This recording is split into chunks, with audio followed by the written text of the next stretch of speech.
So nearly 2 months ago, Nintendo held a mini direct in which they announced a remaster of Shin Megami Tensei Nocturne from the PlayStation 2. This announcement, alongside the trailer for Shin Megami Tensei 5, was just about the only notable thing from the direct. Not that it was bad.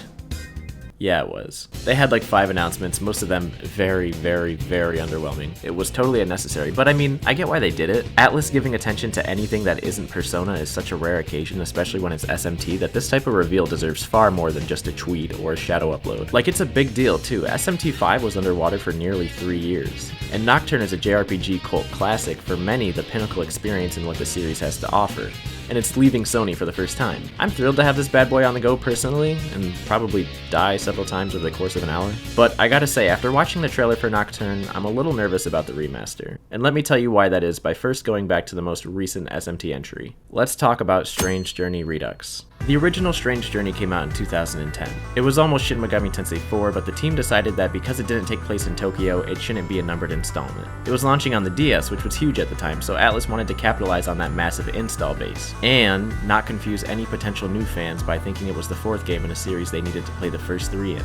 If this sounds familiar, that's because Nocturne did the same thing coming out on PS2, also the Final Fantasy games, also Earthbound. I'm totally getting off track here, but Atlus would further double down on this. Strange Journey's setting in Antarctica was also intended not to be tied to any specific country or people, so that the game would have universal appeal and minimal cultural barriers. With the game's cast originating from all different parts of the world, it was the first Shin Megami Tensei that was created with the goal of alluring minds outside of Japan. They wanted this game to be highly accessible.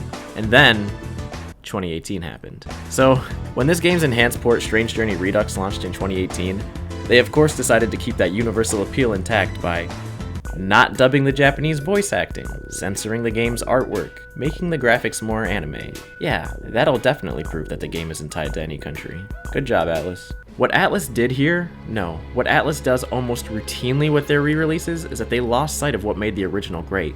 They lost sight of what made this game worthy of an enhanced port in the first place. And if the 8-year gap was hard to bridge between Strange Journey and its Redux version, then it's going to be very shaky, stretching from 2021 all the way back to 2004, 2008, maybe 3? Let's talk about that first.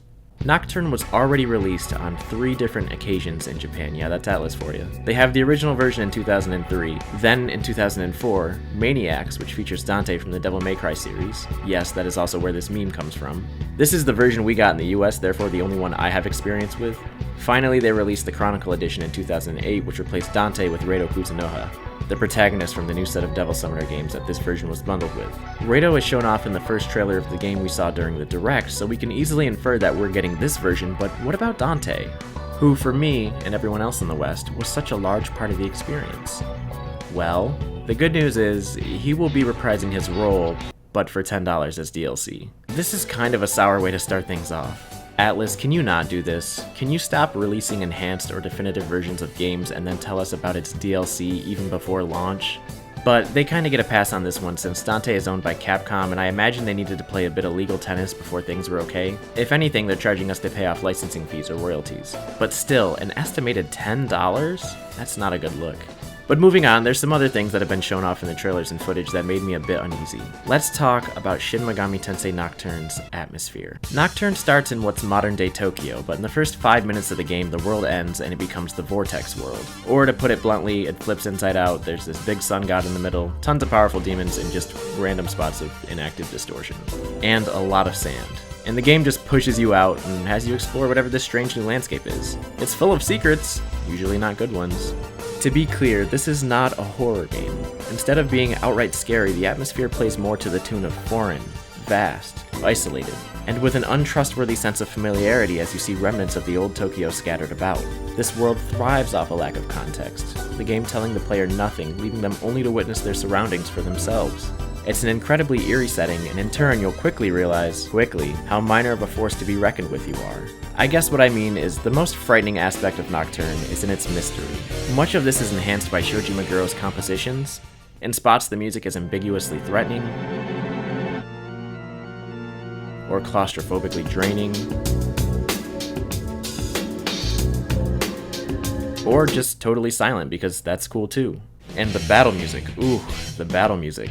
These tracks are edge galore with guitar riffs and abrasive drums and demonic lyrics. I'm not normally a fan of this type of music, but it's hard to deny how well it works within the game's nature. The only unfortunate thing is that it's compressed and it's noticeably of a lesser quality than the rest of the game's music. Let's have a listen.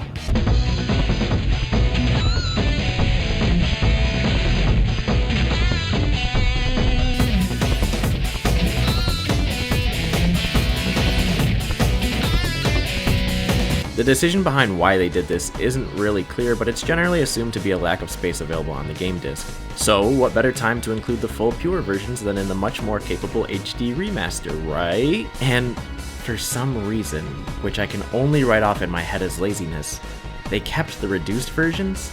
At least at the time I'm making this video, with the most recent stream of the game proving this. Like, what the hell? This was the perfect opportunity. The graphics get done up, but the audio doesn't? I'm really hoping they patch this down the road. But on the topic of audio, my last concern is probably going to sound petty and entitled. It's the voice acting. This is not an argument of Japanese versus English voice acting. This is not even an argument of good versus bad voice acting, although I guess there's that too. What I'm worried about is the decision to include it at all, because voices in general tend to provide more familiarity and comfort to the player in an atmosphere that aims to deprive them. In the Vortex world, it's really just you and some demons. There's some other NPCs to talk to occasionally, but they're weird. Demons, souls, demon souls, and oh baby, the mannequins. Could you imagine if the mannequins had a voice? They have a special presence that perfectly sits on the line of comedic and creepy, but adding a voice to these guys would strongly pull them in one or the other direction, again damaging this game's mysterious ensemble. I really believe this game benefits from not giving these characters a voice, so that the player's imagination can run wild interpreting how they should feel about them. Not to say that voice acting wouldn't work at all for Nocturne, I actually think that, like with most games, a good performance can deepen the game's immersion. I just don't know if a 2021 performance will bode well with a 2003 setup that was never built to include voice acting in the first place. Just slapping the dialogue tracks over this game, I think it's going to seem misfit, and the game's presentation will ultimately pay the price. What would be ideal is if they gave Nocturne more, if they gave Strange Journey more, if they gave all these guys more, because let's face it, Atlus's enhancement formula is pretty stale. A new character, a new dungeon, a new segment of gameplay, minor graphical updates, and voice acting for the older titles. Why not go all out for once? I did preface this acknowledging my entitlement, but I think a full-scale remake would be awesome, and if any game deserves it, it's probably this one. All of that said, the game still isn't out until next year, and the gameplay is the same, so it'll definitely still be fun. As long as you don't choose merciful difficulty, then we can't be friends. Of course, I have no official complaints, all of these things could actually be handled very well at release, but for now, I'm definitely nervous.